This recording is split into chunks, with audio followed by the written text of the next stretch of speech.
మన జీవితంలో ఒక ఉన్నతమైన పదవి లభించినప్పుడు ఆ పదవికి తగిన న్యాయమైనా చెయ్యాలి, లేదంటే ద్రోహం మాత్రం చేయకూడదు.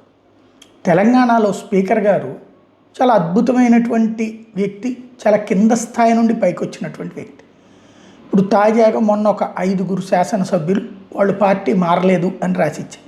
ఇప్పుడు మరొక 2 శాసనసభ్యులు పార్టీ మారలేదు, పోచారు మును లింగయ్య. సరే, ఎందుకయ్యా అంటే వాళ్ళు చెప్పారు మేము పార్టీ మారలేదండి, రేవంత్ రెడ్డి గారు ఇట్లా చెప్పారు, మధ్యలో ఆయన్ని రాష్ట్రం కోసం కలిశాము అన్నటువంటి.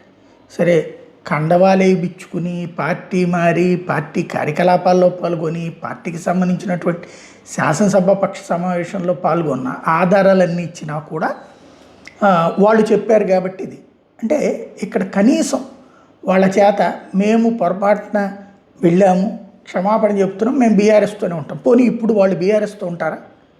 మొన్న 5 లేకపోతే ఇప్పుడు 2 7 వాళ్ళు బీఆర్ఎస్తో ఉంటారా? అంటే వ్యవస్థలు క్రమక్రమంగా దిగజారిపోతాయి. ఇప్పుడు న్యాయ వ్యవస్థ, శాసన వ్యవస్థ, రాజ్యాంగ వ్యవస్థల మీదనే నమ్మకం ఉంటుంది.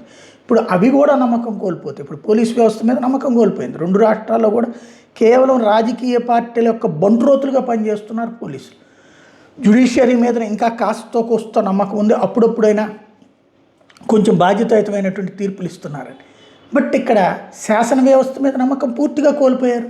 ప్యూర్లీ ఒక నిష్పక్షపాతంగా కాకపోయినా కనీసం అతిపక్షపాతంగా ఉండకుండా ఉండాల్సినటువంటి అవసరం ఉంది. ఇక్కడ అతిపక్షపాతం ప్రదర్శిస్తుండటమే బాధాకరమైనటువంటి అంశం. రాజ్యాంగం అన్నటువంటి ఒక అద్భుతమైనటువంటి వ్యవస్థని మనం చిల్లు పొడుస్తున్నామేమో ఒక్కసారి ఆత్మవిమర్శ చేసుకుంటే బెటర్.